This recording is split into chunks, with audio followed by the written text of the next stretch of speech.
হযরতে জাফর রাদিয়াল্লাহু তাআলা বাড়িতে চলে গেলেন। ঘরের মধ্যে ঢুকে বিবিকে বলে, বিবি রে, ও বিবি, বিদায় দাও, মোতার প্রান্তরে যুদ্ধের জন্য যেতে হবে। শুধু যুদ্ধই করব না, মোতার প্রান্তরে দ্বিতীয় সেনাপতি আল্লাহর নবী আমাকে নিয়োজিত করেছে। আমি দ্বিতীয় সেনাপতি শুধু না, আমি শহীদ বলে আমাকে ঘোষণা নবী করেছে। আল্লাহর নবী শহীদ বলে ঘোষণা দিয়েছে, তাহলে অবশ্যই আমি শহীদ হয়ে যাব। আল্লাহর নবীর প্রতি তাদের কত বিশ্বাস, কত ভক্তি, কত ভালোবাসা ছিল, কথা বলেন ঠিক কিনা? হযরতে জাফর রাদিয়াল্লাহু তাআলা যখন এই কথা বললেন, স্ত্রী বললেন, স্বামী হে, আমাকে একটু সময় দেন, আমি ওযু করব, 2 রাকাত নামাজ পড়ব। স্ত্রী ওযু করলেন, 2 রাকাত নামাজ পড়ে আল্লাহর দরবারে হাত বাড়াইয়া দিলেন আর বললেন, স্ত্রী তুমি কি দোয়া করতেছো? স্ত্রী আল্লাহর কাছে দোয়া করে, আল্লাহ আমার 2টি সন্তান, ছোট মানুষ, 7 বছর 8 বছর বয়স, আমার স্বামী ছাড়া আমার সংসারে আর কেউ নাই। আমার স্বামী যদি শহীদ হয়ে যায়, আমাদেরকে দেখার মতন আর কেউ নাই। আল্লাহ তুমি আমার স্বামীকে মোতার প্রান্ত থেকে গাজী কইরা বাড়িতে ফিরাইয়া দিও। এই কথা যখন স্ত্রী বললেন, হযরতে জাফর রাদিয়াল্লাহু তাআলা আনহু তরবারিটা বাইর করলেন, বাইর কইরা তরবারির উল্টা পিঠ দিয়া স্ত্রীর গায়ের মধ্যে মৃদুভাবে আঘাত করলেন আর বললেন, তোমার দোয়া তুমি অর্ধ করো। আল্লাহর নবী, রহমতের নবী, মায়ার নবী আমাকে মোতার যুদ্ধের প্রথম দ্বিতীয় সেনাপতি হিসেবে ঘোষণা দিয়েছেন এবং শহীদ বলেছেন। আল্লাহর নবী যেহেতু শহীদ বলেছেন, আমি আর গাজী হয়ে বাড়িতে ফিরে আসব না। সুবহানাল্লাহ বলেন। নবীর প্রতি কেমন মায়া মহাব্বত ছিল। হযরতে জাফর রাদিয়াল্লাহু তাআলা বিদায় হয়ে চলে গেলেন, ঘর থেকে বাইর হয়ে গেলেন। জাফর রাদিয়াল্লাহু তাআলা 2টি সন্তান, জাফর রাদিয়াল্লাহু তাআলা 2 সন্তান কাঁদে কাঁদে পিছনে পিছনে বাবা বাবা বলে ডাকতেছে। আল্লাহর নবী কি বলেছেন? লা ইউমিনু আহাদুকুম হাত্তা কুনা হাব্বা ইলাইহি মিন ওয়ালিদিহি ওয়া ওয়ালাদিহি। আল্লাহর নবী বলেছেন, তোমার সন্তান সন্ততি থেকে আমি রাসূলকে বেশি ভালোবাসতে হবে। জাফর রাদিয়াল্লাহু তাআলা 8 বছর 7 বছরের 2টি সন্তান বাবা বাবা বলে পিছন দিকটা ডাকতেছে। জাফর রাদিয়াল্লাহু তাআলা পিছনের দিকে তাকায় না, যেহেতু আল্লাহর নবীর মহব্বত ভালোবাসা, আল্লাহর নবী আমাকে যুদ্ধে যাওয়ার জন্য বলেছে, আমি পিছনের দিকে তাকাবো না। সবচেয়ে আমার কাছে বড় হলো আমার রাসূল এবং আল্লাহর ভালোবাসা, কথা বলেন ঠিক কিনা? এজন্য আল্লাহর নবী বলেছেন, হব্বুর রাসূল মিনাল ঈমান ওয়াল ঈমানু ফিল জান্নাহ। যাদের আল্লাহর নবীর প্রতি যাদের মহব্বত আছে তারাই ঈমানদার, আর যারা ঈমানদার তারাই কাল কিয়ামতের ময়দানে জান্নাতে যাবে। আল্লাহর নবীর সাহাবী হযরতে জাফর রাদিয়াল্লাহু তাআলা রওনা হয়ে গেলেন। হযরতে আব্দুল্লাহ বিন রাওহা রাদিয়াল্লাহু তাআলা বাড়িতে গেলেন। বাড়িতে গিয়ে ঘরের দরজায় দাঁড়াইয়া টোকা মারলেন। দেখতেছে, শুনতাছে ঘরের ভিতরে কে যেন বিনায়া বিনায়া কোরআন তেলাওয়াত করতেছে। বলুন না সুবহানাল্লাহ। হযরত আব্দুল্লাহ বিন রাওহা মাত্র বিবাহ করে স্ত্রীকে ঘরের মধ্যে রেখে, বাসর হয় নাই, শুধু বিবাহ করে শ্বশুর বাড়ি থেকে নিজের বাড়িতে আসার পরে ঘরে রেখে আল্লাহর নবীর ডাকে সাড়া দিয়ে মসজিদে নববীতে গিয়েছিলেন। আর এই মুহূর্তে আল্লাহর নবী হযরত আব্দুল্লাহ বিন রাওহা রাদিয়াল্লাহু তাআলা আনহুকে যুদ্ধের ময়দানের সেনাপতি নিযুক্ত করলেন। তৃতীয় সেনাপতি, এবং সেনাপতি নয়, শহীদ বলে ঘোষণা করলেন। হযরত আব্দুল্লাহ বিন রাওহা ঘরের দরজায় টোকা মারলেন আর বললেন, ঘরে কে আছো? বিদায় দাও, দুনিয়ার জীবনে আর দেখা হবে না। ঘরের মধ্যে তার সুন্দরী স্ত্রী মাত্র সদ্য বিবাহ হয়ে বাড়িতে এসেছে। ঘরের ভিতর থেকে জবাব দিলেন, কে? হযরত আব্দুল্লাহ বিন রাওহা বলল, আমি তোমার স্বামী। কি বলেন? আমি মদিনার ভিতরে সুন্দর উপবর্তীদের ভিতরে একজন মহিলা, মাত্র আপনার সাথে আমার বিবাহ হলো আজকে আপনি কিসের বিদায় চান? হযরত আব্দুল্লাহ বিন রাওহা বলে, স্ত্রী রে, আমি মসজিদে নববীতে গিয়েছিলাম আল্লাহর নবীর ডাকে সাড়া দিয়া। আল্লাহর নবী আমাকে মুতার যুদ্ধের প্রথম সেনাপতি করলেন এবং মুতার যুদ্ধে আমি তৃতীয় সেনাপতি নিয়ে যেতে করলেন, আর বললেন শুধু সেনাপতি নেই, আমি শহীদ হয়ে যাব। আপনি আমি হলে রাজি হইতাম? কথা বলে না, রাজি হইতাম? জীবনে মাত্র বিবাহ করে আসছি, আমি এখন গিয়ে শহীদ হয়ে যাব? কথা বলেন ঠিক কিনা? আল্লাহর নবীর প্রতি যে তাদের ভালোবাসা, আল্লাহর নবী যে বলেছেন তোমার জীবনের চেয়ে বেশি আমাকে মহাব্বত করতে হবে। আল্লাহর নবী, মায়ার নবী, রহমতের নবী অর্ডার করেছেন। স্ত্রী বলে, স্বামী, স্বামী আপনি ঘরের ভিতরে আসেন, আপনাকে একটু দেখবো। হযরত আব্দুল্লাহ বিন রাওহা বললেন, না, আমি ঘরের ভিতরে যেতে পারবো না। ঘরের ভিতরে যদি যাই, তুমি যদি আমাকে প্রেম নিবেদন করো আর তোমার প্রেমে যদি আমি আসক্ত হয়ে যাই, আমার নবীর অর্ডারকে ইস্তেকবাল করতে, আমার নবীর অর্ডারকে বাস্তবায়ন করতে যদি দেরি হয়ে যায়, বিলম্ব হয়ে যায়, কাল কিয়ামতের ময়দানে আল্লাহর দরবারে আল্লাহর কাঠগড়ায় দাঁড়াইয়া কি জবাব দেব? হযরত আব্দুল্লাহ বিন রাওহা বলল, স্ত্রী বিদায় দাও। আব্দুল্লাহ বিন রাওহার স্ত্রী বললেন, স্বামী আল্লাহর কসম, আপনাকে প্রেম নিবেদন করব না, আপনাকে ভালোবাসা দিব না, শুধু আপনি ঘরের ভিতরে ঢুকে আপনার চেহারাটা আমি একটু দেখব, কারণ আপনার সাথে সবার আজকে মাত্র আমার বিবাহ হইল, আপনাকে ভালো করে আমি দেখতে পারি নাই। আপনাকে দেখব কাল কিয়ামতের ময়দানে, হাসরের মাঠে, আপনাকে দেখে যেন আমি স্বামী বলে চিনতে পারি। সুবহানাল্লাহ কইতেন না? ও মা, ওগো আমার বোনেরা, একটু মনের কান লাগান, দিলের কান লাগান গো মা। মহিলা রব্বান নবীকে কত ভালোবাসতেন, কত মহাব্বত করতেন। হযরত আব্দুল্লাহ বিন রাওহা বলল, না না, আমি ঘরের ভিতরে ঢুকবো না, প্রেম নিবেদন করবা? কয় না, আপনাকে একটু দেখবো। হযরত আব্দুল্লাহ বিন রাওহা বললেন, যে আল্লাহর জন্য আমি জিহাদে যাচ্ছি, যে নবীর অর্ডার ফলো করার জন্য আমি জিহাদে যাচ্ছি, যে নবীর অর্ডার বাস্তবায়ন করার জন্য আমি জিহাদে যাচ্ছি, আল্লাহ কাল কিয়ামতের ময়দানে তোমার সাথে আমাকে পরিচয় করিয়ে দেবে। নবী নবী করে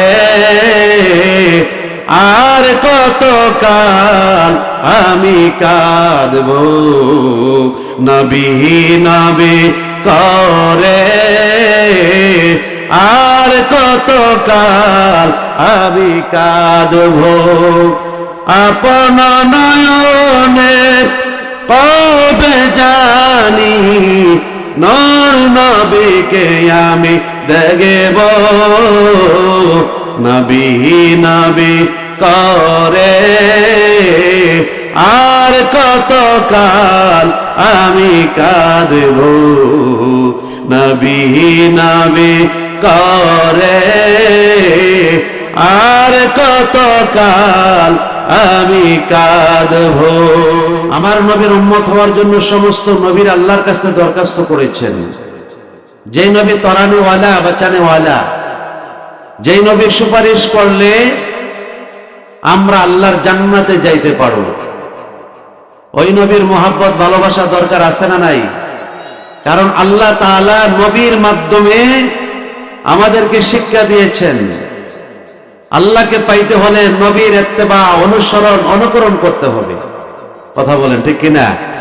নবীর অনুসরণ ছাড়া, নবীর ইত্তেবা ছাড়া আল্লাহকে পাওয়া যাবে না। কারণ আল্লাহর পরিচয় পেয়েছি আমরা নবীর মাধ্যমে। কথা বলেন ঠিক কিনা? আল্লাহ যে একজন আছে, আল্লাহকে আমরা চিনতাম না, কিন্তু আল্লাহর হাবিবের মাধ্যমে আমরা আল্লাহকে চিনেছি, আল্লাহর পরিচয় পেয়েছি। এজন্য আল্লাহ তাআলা সূরাতুল আল ইমরানে 31 নম্বর আয়াতে দুনিয়ার মানুষদেরকে আলোচনা করে জানাইয়া দিলেন,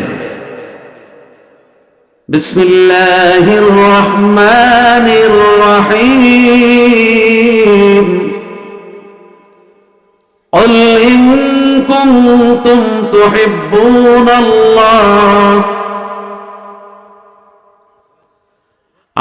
তাআলা আল্লাহর হাবিবের মাধ্যমে দুনিয়ার মানুষদেরকে জানিয়ে দিলেন, বল হাবিব আপনি দুনিয়ার মানুষদেরকে বলে দেন, দুনিয়ার মানুষদেরকে জানিয়ে দেন, ইন কুনতুম তুহিব্বুনাল্লাহ, তারা যদি আমি আল্লাহর ভালোবাসা পেতে চায়, আমি আল্লাহর মহব্বত পেতে চাই, আমি আল্লাহকে পেতে চাই, ফাত্তাবিউনি ইউহিব্বুকুমুল্লাহ, তারা যেন আপনার নবীর অনুসরণ করে ইত্তেবা করে আপনি নবীকে ভালোবাসে। আপনি নবীকে যদি ভালোবাসে, ইউহিব্বুকুমুল্লাহ, আমি আল্লাহ তাদেরকে ভালোবাসবো। কার কথা? আমার আল্লাহর কথা।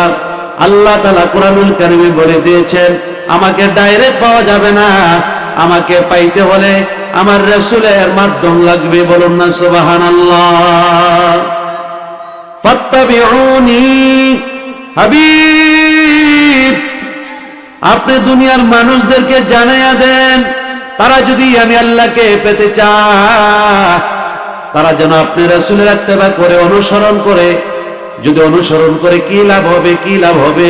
ইউহিব্বুকুমুল্লাহ, আমি আল্লাহ তাদেরকে ভালোবাসবো। আল্লাহ যদি আমাকে ভালোবাসে, আপনাকে ভালোবাসে, তাহলে আপনার আমার কোনো চিন্তা আসেনি, আপনার আমার কোনো চিন্তা নাই, ভয় নাই। শুধু ভালোই বাসবো না, ওয়াগফির লাকুম যুনুবাকুম, আমি তাদের তামাম জিন্দেগীর অপরাধগুলি ক্ষমা করে দিব। তামাম জিন্দেগীর অপরাধগুলি ক্ষমা করে দিবেন। যিনি তিনি কে? আল্লাহ। কার অনুসরণ করলে? আল্লাহর হাবিবের অনুসরণ করলে, আল্লাহর হাবিবকে মুহাব্বত করলে, ভালোবাসলে। আল্লাহু গফুরুর রহিম, আমি আল্লাহ তাআলা ক্ষমাকারী। আমি আল্লাহ যাকে ইচ্ছা করি ক্ষমা করে দেই, আমি আল্লাহ যাকে ইচ্ছা করি তাকে জান্নাত দান করি, আমি আল্লাহ যাকে ইচ্ছা করি তাকে জাহান্নামে নিক্ষেপ করি। কথা বলেন ঠিক কিনা? জান্নাতের মালিক কে? জাহান্নামের মালিক কে? আল্লাহর ভালোবাসা যদি পেতে চান, আল্লাহর হাবিবের মাধ্যমে আল্লাহকে তালাশ করতে হবে। এজন্য কবি বলে, আল্লাহ পাওয়া নবী পাওয়া নয়, নবী পেলে আল্লাহ পাওয়া হয়। বলুন আল্লাহ পেলে নবী পাওয়া হয়। কথা বলেন ঠিক কিনা? এই কোরআনের আয়াতে আল্লাহ বলেছেন, হাবিব তারা যদি আমার ভালোবাসা পেতে চায়, আমি আল্লাহকে ভালোবাসতে চাই, তারা যেন আপনার ইত্তেবা করে, আপনার অনুসরণ করে, আপনাকে মুহাব্বত করে, আপনাকে ভালোবাসে। ভালোবাসলে কি লাভ হবে তাদের? আমি তাদেরকে ভালোবাসবো, তাদের তামাম জিন্দেগীর অপরাধগুলি ক্ষমা করে দিব, যেহেতু আমি আল্লাহ তাআলা ক্ষমাকারী। বলুন না সুবহানাল্লাহ। তাহলে নবীকে কেমন ভাবে ভালোবাসতে হবে? আল্লাহর নবী বুখারী শরীফের হাদিসের মধ্যে আলোচনা করে দুনিয়ার মানুষদেরকে জানিয়ে দিলেন কেমনে রাসূলকে ভালোবাসতে হবে। লা ইউমিনু আহাদুকুম হাত্তা আকুনা হাব্বা ইলাইহি মিন ওয়ালিদিহি ওয়া ওয়ালাদিহি ওয়ান নাসি আজমাইন। আল্লাহর হাবিব দুনিয়ার মানুষদেরকে জানিয়ে দিলেন, আমাকে ভালোবাসতে হবে। তোমার দুনিয়ার সন্তান সন্ততি, মাতা পিতা, এমনকি তোমার জীবনের চেয়ে বেশি, যতক্ষণ পর্যন্ত আমি রাসূলকে মুহাব্বত না করবা, ভালো না বাসবা, ততক্ষণ পর্যন্ত তোমরা ঈমানদার হতে পারবা না। তাহলে রাসূলকে ভালোবাসতে হবে জীবন দিয়ে। রাসূলকে যেইভাবে সাহাবীরা ভালোবেসেছে, মুখে মুখে বললেই হবে না, কাজেও পরিণত করতে হবে। কথা বলেন ঠিক কিনা? সাহাবীরা নিজের জীবন দিয়ে, নিজের জীবন বিসর্জন করে আল্লাহর নবীকে ভালোবাসতে, যার কারণে আল্লাহর পক্ষ থেকে তাদের নামের সাথে সংযোগ হয়ে গেছে রাদিয়াল্লাহু তাআলা। কথা বলেন ঠিক কিনা? আল্লাহ তাদের উপর খুশি হয়ে গেছেন, রাজি হয়ে গেছেন। আর আল্লাহ যাদের উপর খুশি হয়ে গেছেন, রাজি হয়ে গেছেন, তাদের সম্পর্কে আল্লাহ তাআলা কুরআনুল কারীমে আয়াত নাযিল করে দিয়েছেন, লা খাউফুন আলাইহিম ওয়ালা হুম ইয়াহজানুন। তাদের কোনো ভয় নাই, তাদের কোনো চিন্তা নাই। আল্লাহ যাদেরকে ভালোবেসেছেন তাদের কোনো ভয় নাই, তাদের কোনো চিন্তা নাই। যারা নবীকে ভালোবাসতে পেরেছেন আর রাসূল উম্মত বলে স্বীকৃতি দিয়েছেন, তার কোনো ভয় নাই, তার কোনো ভীতি নাই, তার কোনো চিন্তা নাই। এজন্য রাসূলকে আমরা ভালোবাসতে হবে জীবন দিয়ে। আমরা কেন নবী নবী করি? নবী ছাড়া কোনো উপায় নাই। সমস্ত নবীরা আল্লাহর কাছে দরখাস্ত করেছেন, আল্লাহ আমাদেরকে নবী না বানাইয়া যদি শ্রেষ্ঠ নবীর উম্মত করে দুনিয়ার মধ্যে পাঠাইতেন, আখিরি নবীর উম্মত করে পাঠাইতেন, তাহলে আমাদের জীবনটা ধন্য হয়ে যেত। এজন্য আল্লাহ তাআলা আল্লাহর হাবিবকে দুনিয়াতে পাঠানোর কারণে, আল্লাহর হাবিবকে সৃষ্টি করার কারণে কুল কায়নাতের সবকিছু সৃষ্টি করেছেন। হযরত মূসা কালিমুল্লাহ, হযরত ইব্রাহিম খলিলুল্লাহ, ঈসা রুহুল্লাহ, তিনজনই আল্লাহর নবী, তিনজনই আল্লাহর বন্ধু। কালিমুল্লাহ শব্দের অর্থ হলো বন্ধু, রুহুল্লাহ শব্দের অর্থ হলো বন্ধু, ইব্রাহিম খলিলুল্লাহ অর্থ বন্ধু, হাবিবুল্লাহ অর্থ বন্ধু। হাবিবুল্লাহর বন্ধুর ভিতরে আর খলিলুল্লাহ বন্ধুর ভিতরে, রুহুল্লাহ বন্ধুর ভিতরে, কালিমুল্লাহ বন্ধুর ভিতরে পার্থক্য আছে না নাই? রাত দিন পার্থক্য। সমস্ত নবী রাসূলেরা আল্লাহর রেজামন্দি হাসিল করার জন্য আল্লাহর নবীকে, আল্লাহ তাআলাকে ভালোবেসে রিয়াজ ও সাধনা করে কষ্ট করে বন্ধুত্ব উপার্জন করেছেন। হযরতে মূসা কালিমুল্লাহ তুর পাহাড়ে আল্লাহর সাথে কথা বলেছেন, কত কষ্ট করেছেন। কষ্ট করার পরে তার প্রতি সন্তুষ্ট হয়ে আল্লাহ তাআলা তাকে উপাধি দেন কালিমুল্লাহ, তুমি আমার বন্ধু। হযরত ইব্রাহিম খলিলুল্লাহ কত কষ্ট করলেন, নিজের সন্তানকে কুরবানি করার জন্য মিনার প্রান্তরে নিয়ে গিয়েছিলেন। কত রিয়াজ ও সাধনা, কত কষ্ট করে আল্লাহকে খুশি করেছেন। এজন্য আল্লাহ তাআলা তাকে খলিলুল্লাহ বন্ধু বলে উপাধি দিয়েছেন।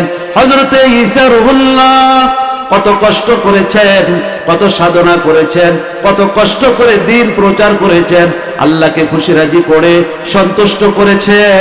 এজন্য আল্লাহ তাকে রুহুল্লাহ বলে ঘোষণা দিয়েছেন, ঈসা রুহুল্লাহ, রুহুল্লাহ আমার বন্ধু। সমস্ত নবীরা আল্লাহর পাগল, আর আপনার আমার আল্লাহ হলো আমার নবীর পাগল। সুবহানাল্লাহ বলতেন না? কেমন নবীর উম্মত হয়েছেন জানেন না? আমার নবীর জন্য আল্লাহ পাগল। আল্লাহ কয়, হাবিব ও বন্ধু, আমি হযরত ইব্রাহিম খলিলুল্লাহকে উপাধি দিয়েছি, হযরত মূসা কালিমুল্লাহকে উপাধি দিয়েছি, ঈসা রুহুল্লাহকে উপাধি দিয়েছে বন্ধু বলেছি। তারা কষ্ট করে আমার রেজামন্দি হাসিল করেছে, আর আমি আপনার কে হাবিবুল্লাহ উপাধি দিয়েছি। আমি আল্লাহ আপনাকে সবচেয়ে বেশি মহাব্বত করি, ভালোবাসি। আল্লাহ যার জন্য পাগল, সেই বন্ধুর নাম হলো হাবিবুল্লাহ। ওই বন্ধুর নাম কি? আল্লাহ নবীর পাগল, আর নবী হলো উম্মতের পাগল। বলুন না সুবহানাল্লাহ। এজন্য নবীকে ভালোবাসার দরকার আছে না নাই? আমরা কেন নবী নবী করি? নবীকে কেন ভালোবাসি? কিভাবে ভালোবাসতে হবে? আমি কোরআনুল কারীম থেকে আয়াতে কারিমা তেলাওয়াত করেছি কিভাবে ভালোবাসতে হবে, হাদিসে টুকরা তেলাওয়াত করেছি কিভাবে ভালোবাসতে হবে। এগুলো আল্লাহ কোরআনে, আল্লাহর হাবিব হাদিসে আমাদেরকে বলে দিয়েছেন। কারণ আল্লাহর নবীর সন্তুষ্টি আল্লাহর সন্তুষ্টি। কোরআনুল কারীমে বলেছেন, অমাইয়ুতির রাসূল ফাকাদ আতা আল্লাহ। আমার রাসূলের সন্তুষ্টি, আমার রাসূলের ইত্তেবাই, আমি আল্লাহর ইত্তেবা। বলুন না সুবহানাল্লাহ। একটা ঘটনা বললে আপনারা বুঝতে পারবেন কিভাবে রাসূলকে ভালোবেসেছেন সাহাবীরা। মুতার প্রান্তরে মুতার যুদ্ধের জন্য মসজিদে নববীতে সাহাবীদেরকে ডাকা হলো। আল্লাহর নবী ঘোষণা দিলেন, মুতার যুদ্ধে যাইতে হবে, মুতার যুদ্ধে যাইতে হবে। 2 লক্ষ, প্রায় 2 লক্ষ কাফেরদের বিরুদ্ধে মুসলমান জিহাদ ঘোষণা করেছে। আল্লাহর নবী মসজিদে নববীতে সাহাবীদেরকে ডাকলেন। 3000 সাহাবী একত্রিত হলেন। কয় হাজার? 3000 সাহাবী একত্রিত হলেন। একত্রিত হয়ে আল্লাহর নবী তাদেরকে লাইন ধরে দাঁড়া করাইলেন, কাতারবদ্ধ করে দাঁড়া করাইলেন। আল্লাহর নবী বললেন, ও আমার সাহাবীরা, মুতার প্রান্তরে ইসলামের জন্য যুদ্ধ করতে হবে। আমাদের মাত্র 3000 আমার সাহাবী আমাদের বিরুদ্ধে প্রায় 2 লক্ষ কাফের বেঈমান। তাহলে বলেন তো 2 লক্ষ বেশি না 3000 বেশি? 2 লক্ষের বিরুদ্ধে 3000 সাহাবী যুদ্ধ করতে হবে, কিন্তু সাহাবীরা পিছপা হয় নাই। আল্লাহর নবীকে বললেন, লাব্বাইক ইয়া রাসূলুল্লাহ, আপনি নবী আমাদেরকে অর্ডার করেন, আমরা যুদ্ধে যাইতে প্রস্তুত আছি। সুবহানাল্লাহ। ভয় করে নাই, রাসূলকে ভালোবেসেছেন, মহব্বত করেছেন। আল্লাহর নবী 3000 সাহাবীদেরকে দাঁড়া করাইলেন। দাঁড়া করাইয়া আল্লাহর নবীর পালক পুত্র হযরতে যায়েদ রাদিয়াল্লাহু তাআলা আনহুকে বললেন, আয় যায়েদ, তুমি মুতার যুদ্ধের প্রথম সেনাপতি, তুমি মুতার যুদ্ধে যাইবা। তুমি যখন শহীদ হয়ে যাইবা, দ্বিতীয় সেনাপতি হিসেবে ঘোষণা করলেন হযরতে জাফর বিন আবু তালেবকে। হযরতে আলী রাদিয়াল্লাহু তাআলা আনহুর ভাইকে জাফর রাদিয়াল্লাহু তাআলা আনহুকে বললেন, এই জাফর, তুমি হলা মুতার যুদ্ধের দ্বিতীয় সেনাপতি, তুমি যখন শহীদ হয়ে যাইবা তখন তৃতীয় সেনাপতি নিয়ে যেতে করলেন হযরতে আব্দুল্লাহ বিন রাওহাকে। আব্দুল্লাহ বিন রাওহাকে বললেন, আব্দুল্লাহ বিন রাওহা, তুমি মুতার যুদ্ধের তৃতীয় সেনাপতি, তুমি যখন শহীদ হইয়া যাইবা, এবার মুতার প্রান্তরে মুসলমানরা সকলে পরামর্শ করে যাকে সেনাপতি নিয়োজিত করবে সেই সেনাপতি হবে। বলুন না সুবহানাল্লাহ। আল্লাহর নবীকে ইলমে গায়েবের অধিকারী বানাইছেন কে? আল্লাহর নবী 3 জন সাহাবীকে বললেন, তোমরা 3 জন শহীদ, তোমরা 3 জন মুতার প্রান্তরে শহীদ হয়ে যাইবা। তারপরেও কি সাহাবীরা পিছপা হয়েছেন? পিছপা হন নাই। তারা জানে মুতার প্রান্তরে গেলে আমরা শহীদ হয়ে যাবে। আল্লাহর নবী, রহমতের নবী, মায়ার নবীর জবান মোবারক দিয়ে বলেছেন। এবার হযরতে যায়েদ রাদিয়াল্লাহু তাআলা আনহুকে বললেন, যাও, তোমরা বাড়িতে যাও, সবাই চলে যাও, যার যার বাড়ি থেকে গিয়া বিদায় নিয়ে চলে আসো। হযরতে যায়েদ রাদিয়াল্লাহু তাআলা আনহু আল্লাহর নবীর সামনে দাঁড়ায়া দাঁড়ায়া কান্দে আর বলি, ইয়া রাসূলুল্লাহ, ইয়া হাবিবাল্লাহ, নবী গো, ও মায়ের নবী, ছোটবেলা ছোট সময় আপনার দরবারে আমি এসেছি, আপনার কদমে আমার হাত রেখেছি, মুসলমান হয়েছি। আমার বাবা মা বহুবার এসেছে আমাকে নিয়ে যাওয়ার জন্য, আমি আপনার দরবার ছাইরা যাই নাই, আপনার নূরানি কদমে আমি পড়ে আছি। বিদায় যদি দিতে হয় গো নবী, আপনি আমাকে বিদায় দেন, আর কোথাও যাব না। আল্লাহর নবীর সাহাবী হযরতে যায়েদ বিনায় বিনায় কান্দেন। আল্লাহর নবী যায়েদ রাদিয়াল্লাহু তাআলা আনহুকে জড়ায়া ধরলেন। জড়ায়া ধরে কপাল মুবারকের ভিতরে চুমা খাইলেন। আর আল্লাহর নবী হযরতে যায়েদ রাদিয়াল্লাহু তাআলা আনহুকে দোয়া করে দিলেন, যাও, তুমি ওই যে মুতার প্রান্তরে যাও, শহীদ হয়ে যাইবা, তোমার জন্য জান্নাতে ফেরেশতারা অপেক্ষা করতেছে। বলুন না সুবহানাল্লাহ। হযরতে যায়েদ রাদিয়াল্লাহু তাআলা আনহু বিদায় নিলেন। হযরতে আরো 2 জন সাহাবী হযরতে জাফর রাদিয়াল্লাহু তাআলা আনহু বাড়িতে চলে গেলেন। ঘরের মধ্যে ঢোকে বিবিকে বলে, বিবি রে, ও বিবি, বিদায় দাও, মুতার প্রান্তরে যুদ্ধের জন্য যেতে হবে। শুধু যুদ্ধই করব না, মুতার প্রান্তরে দ্বিতীয় সেনাপতি আল্লাহর নবী আমাকে নিয়োজিত করেছে, আমাকে নিয়োজিত করেছে। আমি দ্বিতীয় সেনাপতি শুধু না, আমি শহীদ বলে আমাকে ঘোষণা নবী করেছে। আল্লাহর নবী শহীদ বলে ঘোষণা দিয়েছে, তাহলে অবশ্যই আমি শহীদ হয়ে যাব। আল্লাহর নবীর প্রতি তাদের কত বিশ্বাস, কত ভক্তি, কত ভালোবাসা ছিল, কথা বলেন ঠিক কিনা? হযরতে জাফর রাদিয়াল্লাহু তাআলা যখন এই কথা বললেন, স্ত্রী বললেন, স্বামী হে, আমাকে একটু সময় দেন, আমি ওযু করব, 2 রাকাত নামাজ পড়ব। স্ত্রী ওযু করলেন, 2 রাকাত নামাজ পড়ে আল্লাহর দরবারে হাত বাড়াইয়া দিলেন আর বললেন, স্ত্রী তুমি কি দোয়া করতেছো? স্ত্রী আল্লাহর কাছে দোয়া করে, আল্লাহ, আমার 2টি সন্তান, ছোট মানুষ, 7 বছর 8 বছর বয়স, আমার স্বামী ছাড়া আমার সংসারে আর কেউ নাই। আমার স্বামী যদি শহীদ হয়ে যায়, আমাদেরকে দেখার মতন আর কেউ নাই। আল্লাহ, তুমি আমার স্বামীকে মোতার প্রান্ত থেকে গাজী কইরা বাড়িতে ফিরাইয়া দিও। এই কথা যখন স্ত্রী বললেন, হযরতে জাফর রাদিয়াল্লাহু তাআলা আনহু তরবারিটা বাইর করলেন, বাইর কইরা তরবারির উল্টা পিঠ দিয়া স্ত্রীর গায়ের মধ্যে মৃদুভাবে আঘাত করলেন আর বললেন, তোমার দোয়া তুমি অর্ধ করো। আল্লাহর নবী, রহমতের নবী, মায়ার নবী আমাকে মোতার যুদ্ধের প্রথম দ্বিতীয় সেনাপতি হিসেবে ঘোষণা দিয়েছেন এবং শহীদ বলেছেন। আল্লাহর নবী যেই তো শহীদ বলেছেন, আমি আর গাজী হয়ে বাড়িতে ফিরে আসব না। সুবহানাল্লাহ বলেন। নবীর প্রতি কেমন মায়া মহাব্বত ছিল। হযরতে জাফর রাদিয়াল্লাহু তাআলা বিদায় হয়ে চলে গেলেন, ঘর থেকে বাইর হয়ে গেলেন। জাফর রাদিয়াল্লাহু তাআলা আনহু দুইটি সন্তান, জাফর রাদিয়াল্লাহু তাআলা আনহুর দুই সন্তান কাঁদে কাঁদে পিছনে পিছনে বাবা বাবা বলে ডাকতেছে। আল্লাহর নবী কি বলেছেন? লা ইউমিনু আহাদুকুম হাত্তা কুনা হাব্বা ইলাইহি মিন ওয়ালিদিহি ওয়া ওয়ালাদিহি। আল্লাহর নবী বলেছেন, তোমার সন্তান সন্ততি থেকে আমি রাসূলকে বেশি ভালোবাসতে হবে। জাফর রাদিয়াল্লাহু তাআলা 8 বছর 7 বছরের দুইটি সন্তান বাবা বাবা বলে পিছনের দিকে, পিছন দিকটা ডাকতেছে। জাফর রাদিয়াল্লাহু তাআলা পিছনের দিকে তাকায় না, যেহেতু আল্লাহর নবীর মুহাব্বত ভালোবাসা, আল্লাহর নবী আমাকে যুদ্ধে যাওয়ার জন্য বলেছে, আমি পিছনের দিকে তাকাবো না। সবচেয়ে আমার কাছে বড় হলো আমার রাসূল এবং আল্লাহর ভালোবাসা। কথা বলেন ঠিক কিনা? এজন্য আল্লাহর নবী বলেছেন, হব্বুর রাসূল মিনাল ঈমান ওয়াল ঈমানু ফিল জান্নাহ। যাদের আল্লাহর নবীর প্রতি যাদের মুহাব্বত আছে তারাই ঈমানদার, আর যারা ঈমানদার তারাই কাল কিয়ামতের ময়দানে জান্নাতে যাবে।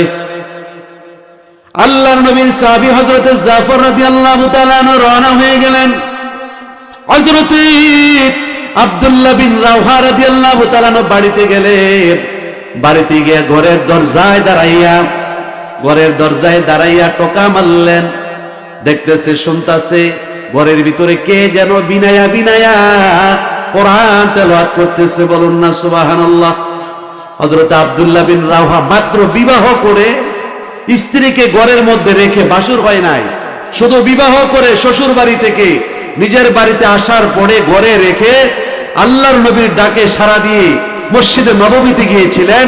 আর এই মুহূর্তে আল্লাহর নবী হযরত আব্দুল্লাহ বিন রাওহা রাদিয়াল্লাহু তাআলা আনহুকে যুদ্ধের ময়দানের সেনাপতি নিযুক্ত করলেন, তৃতীয় সেনাপতি, এবং সেনাপতি নয় শহীদ বলে ঘোষণা করলেন।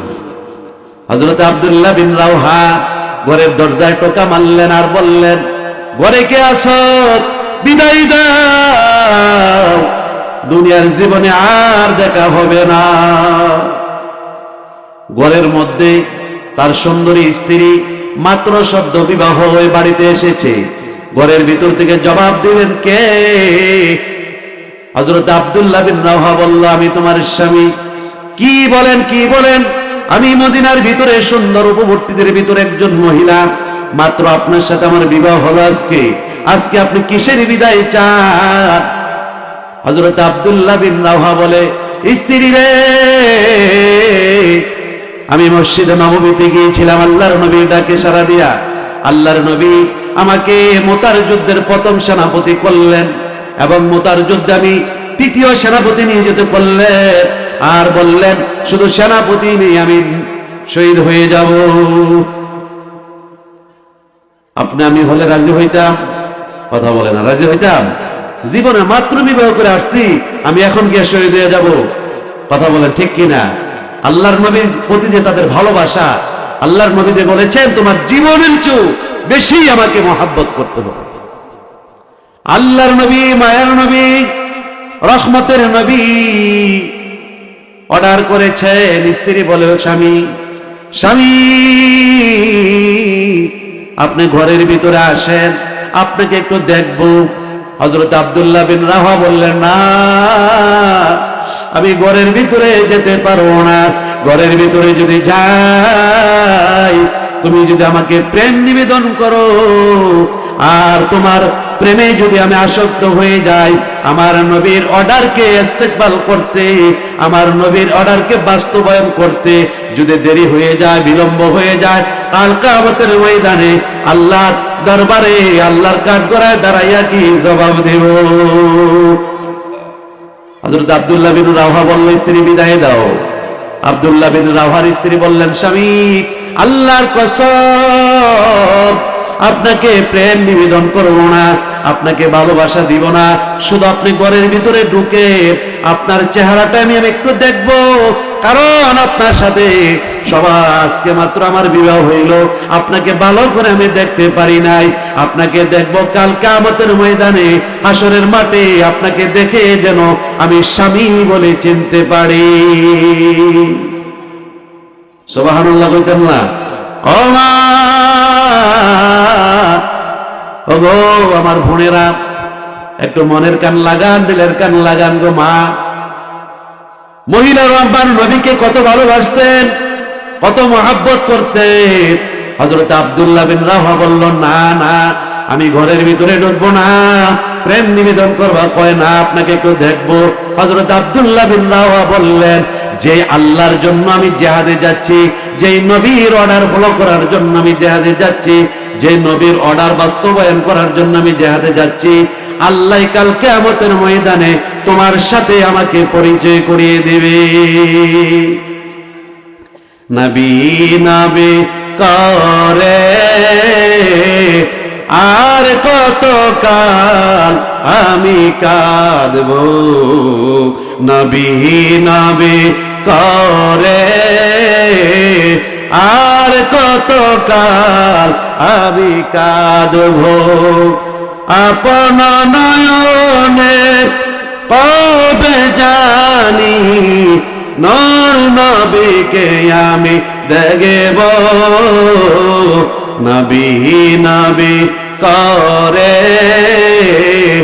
আর কত কাল আমি কাঁদব, নবী নবী করে আর কত কাল আমি কাঁদব। কথা বলেন ঠিক কিনা? আমার নবী যদি কাল কিয়ামতের ময়দানে সুপারিশ না করে, আমরা কখনো জান্নাতে যেতে পারবো না। কথা বলেন ঠিক কিনা? হযরত আব্দুল্লাহ বিন রাওহা, হযরতে যায়েদ রাদিয়াল্লাহু তাআলা আনহু, হযরতে জাফর বিন আবু তালেব, তিনজন সাহাবী মতার প্রান্তরে চলে গেলেন। যুদ্ধ আরম্ভ হয়ে গেল। যুদ্ধ করতে করতে 3 দিন কোনো জয় পরাজয় নাই। আল্লাহর নবী মসজিদে নববীতে অন্যান্য সাহাবীদেরকে নিয়ে ওই মতার প্রান্তরের দিকে তাকায় আছেন। আল্লাহর নবী দোয়া করলেন। 3 দিন পরে হযরতে যায়েদ রাদিয়াল্লাহু তাআলা আনহু শহীদ হয়ে গেলেন। যায়েদ রাদিয়াল্লাহু তাআলা আনহু শহীদ হয়ে গেলেন কাফেরদের আক্রমণে। হযরতে যায়েদ রাদিয়াল্লাহু তাআলা আনহু জমিনে পড়ে গেলেন। আর ওই যে ইসলামের পতাকা তার হাতে নিলেন, আর জাফর রাদিয়াল্লাহু তাআলা আনহুকে ডাক দিলেন, জাফর কোথায় আছো? আসো, ইসলামের এই পতাকা ধরো, আমি তো এই মাত্র শহীদ হয়ে যাব। হযরতে জাফর রাদিয়াল্লাহু তাআলা আনহু ওই ইসলামের পতাকা ধরে যুদ্ধ করতে লাগলেন। যুদ্ধ করতে করতে করতে করতে এই কাফের বেঈমানেরা হযরতে জাফর রাদিয়াল্লাহু তাআলা আনহুকে প্রথম ডান হাত তিনি পতাকা নিলেন, বাম হাতে আবার বাম হাত ফেলে দিলেন, তিনি মুখের মধ্যে ইসলামের পতাকা নিলেন, এরপরে জমিনে পড়ে গেলেন। এরপর পতাকা ছাড়ে নাই। এবার হযরতে জাফর রাদিয়াল্লাহু আনহু ডাক দিলেন, ভাই আব্দুল্লাহ বিন রাওহা, আমি মনে হয় বাঁচবো না, শহীদ হয়ে যাব, তুমি কোথায় আছো? তাড়াতাড়ি ইসলামের পতাকা ধরো। হযরত আব্দুল্লাহ বিন রাওহা রাদিয়াল্লাহু তাআলা পতাকা ধরলেন। এরপরে এক সময় আব্দুল্লাহ বিন রাওহা দুনিয়া থেকে শহীদ হয়ে গেলেন। এইভাবে তারা কষ্ট করেছেন, এইভাবে নবীর হুকুমকে তারা তামিল করেছেন, এইভাবে নবীকে ভালোবেসেছেন। এই জন্য তাদের নামের সাথে রাদিয়াল্লাহু তাআলা আন।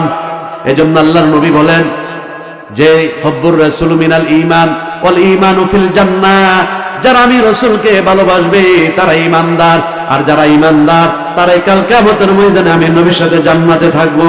আপনার সন্তান, আপনার সন্ততি, আপনার ছেলে, আপনার মেয়ে, আপনার ভাই, আপনার বোন, বন্ধু বান্ধব ক্ষণস্থায়ী। কথা বলেন ঠিক কিনা? কবর পর্যন্ত তারা যাবে? কবর পর্যন্ত যাবে, কবরের ভিতরে তারা যাবে। 2-3 দিন কাদার পর আর আপনাকে মনে রাখবে না।